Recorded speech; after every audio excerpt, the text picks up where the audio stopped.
त्या ठिकाणी लिंबाचं झाड उगवलेले, मोठं झालेले झाड लिंबाचं पण. आता एक जण म्हणलं, बाबा आमच्याकडं लिंबाचा पाला गोड लागतोय, त्याचं कारण काय असेल? काय माहिती गुराख्याला कशामुळे काय म्हणलं हेच. ते म्हणलं आमच्याकडे बी झाड आहेत पण लयच कडू डक बाबा, मला आम्हाला लिंबच थोडा वाटते, ठेवूच वाटत नाही. काय करायचं तिने म्हणजे कडू डक पाला, ते खाऊ बी वाटत नाही, काही नाही. कधी खात्यात लोक कशा कशाला, पित्तासाठी कशासाठी खात्यात. काही जण लिंबाचं झाड म्हणजे बघा साधं नाही बरं का, तुम्हाला सांगतो. जे ऋषी मुनींनी आणलेली ही एक अमृत संजीवनी, तुमच्या सगळ्या रोगावर काम करतं लिंबाचं झाड बरं का, सगळ्या रोगावर. लिंबाचं झाड ज्याला पित्ताचा त्रास आहे ते पण खात बसतात, ते पोरं सोरं खातील, हे त्याचे परिणाम बिले दांडी घेत बरं का. पोरं सोराला नाही जमत. लग्न झालेलं, ऑपरेशन झालेलं, लेकरं बाळ झालेले त्यांना खाल्लं तरी चालतंय लिंबाचा पाला. आता खातील पोरं सोरं म्हणतील, महाराजांना सांगितलं होतं आम्हाला कीर्तनात, बसून बांधलं तसलं काय करू नका, पोरं सोरला जमत नाही. पण लिंबाचं झाड एवढं आयुर्वेदिक आहे, ती संत महात्म्याने ही अमृत संजीवनी ह्या पृथ्वीवरती आणलेली बरं का. सगळ्या रोगावर काम करते, सगळ्या, तुम्ही कशावर बी. आणि जे लिंबाचा पाला खाते त्याला कधी कॅन्सर होणार नाही. शुद्ध असणारी गावरान गाय, तिचं गोमूत्र दररोज कब्बर जर पिलं, त्या माणसाला कसलाच रोग होणार नाही. आणि तुम्ही जर म्हणला ह्याची काय गॅरंटी, मी बॉन्डवर लिहून देतो तुम्हाला. कुणी बी माझ्याकडे 500चा आता काय आहे ना, 500चा निघालाय बॉन्ड, 1000चा म्हणला 1000च्या बॉन्डवर, 2000च्या बॉन्डवर मी लिहून देतो. काहीच होणार नाही.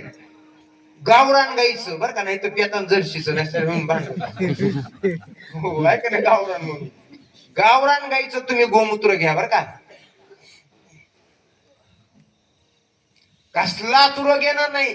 आणि असलेला सगळे रोग जाईल. किती बी मोठा समजा तुम्हाला नाही बरं का, XYZ कुणी असेल, त्याला जर समजा जर कॅन्सर झाला असला कोणता बी, ते कॅन्सर एकाच महिन्यामध्ये त्याचा समाप्त झाला पाहिजे. विठाला विठाला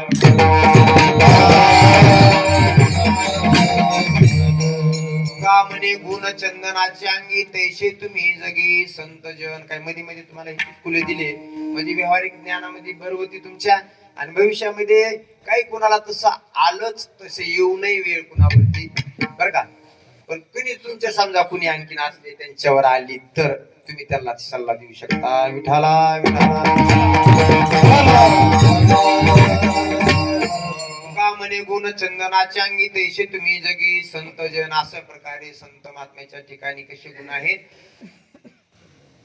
की सर्वसामान्यापेक्षा वेगळे, संत महात्म्यापेक्षा वेगळे असतात, आहे की नाही.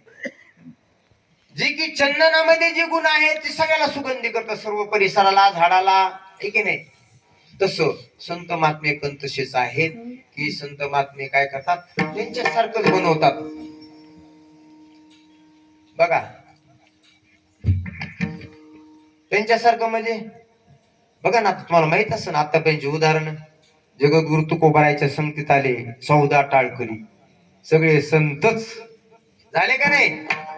अहो झाले का नाही गुणीजन मंडळी, सांगा महाराज, झाले ना.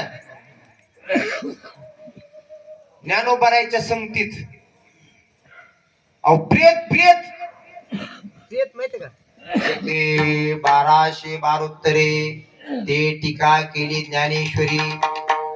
सच्चिदानंद बाबा आदरे लेखकू झाला. सच्चिदानंद बाबा त्यांची प्रेत यात्रा निघालती आणि ज्ञानोबाराय त्या ठिकाणाहून चालले होते आणि ते प्रेताला पाहिलं. काय म्हणले या प्रेताचं नाव, सच्चिदानंद बाबा. आणि सच्चिदानंद बाबाला कधी मरण असतं का, उठाय म्हणले सच्चिदानंद बाबा की तटकीवरच ती प्रेत उठून बसलं. आणि मग उठून बसल्यानंतर ज्ञानेश्वर माऊलीचं त्या सच्चिदानंद बाबानं दर्शन घेतलं आणि सांगितलं, आता माऊली माझं आजपासून माझं आयुष्य जे आहे ते तुमच्याकरता समर्पित. आणि त्या मेलेल्या प्रेताला जिवंत केलंय आणि जिवंत करून त्या ऐका ना, पुन्हा प्रेत म्हणायचं नाही बरं का, प्रेताला जिवंत केलं आणि त्या जीवाकडून ज्ञानेश्वर महाराजांनी लिहून घेतली बघा. आपण सारिके करीती तात्काळ. आता लय उदाहरण द्यायला टाइम नाही आपला. विठाला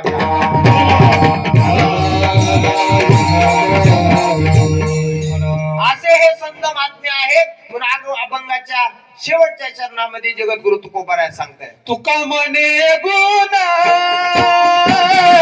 चंदनाचे अंगी, तुका म्हणे गुण चंदनाचे अंगी,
हॅलो, श्री हरे भक्तीपरायण दत्ता महाराज गरड.